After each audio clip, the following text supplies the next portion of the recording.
الحمد لله رب العالمين الرحمن الرحيم مالك يوم الدين إياك نعبد وإياك نستعين اهدنا الصراط المستقيم صراط الذين أنعمت عليهم غير المغضوب عليهم ولا الضالين.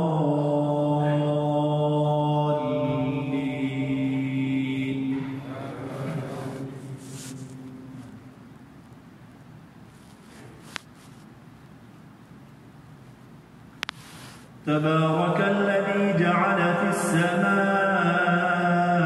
بروجا وجعل فيها سراجا وقمرا منيرا وهو الذي جعل الليل والنهار خلفة لمن أراد أن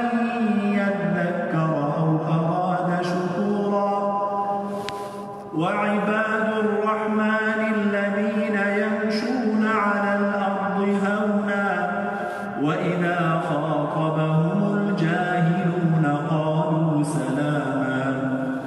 والذين يبيتون لربهم سجدا وقياما والذين يقولون ربنا اصرف عنا عذاب جهنم إن عذابها كان غراما إنها ساءت مستقرا ومقاما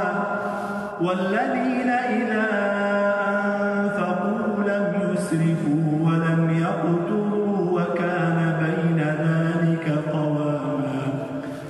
والذين لا يدعون مع الله إلها آخر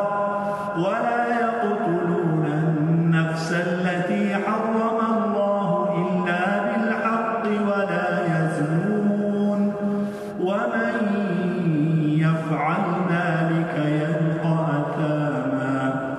يضاعف له العذاب يوم القيامة ويخلد فيه مهانا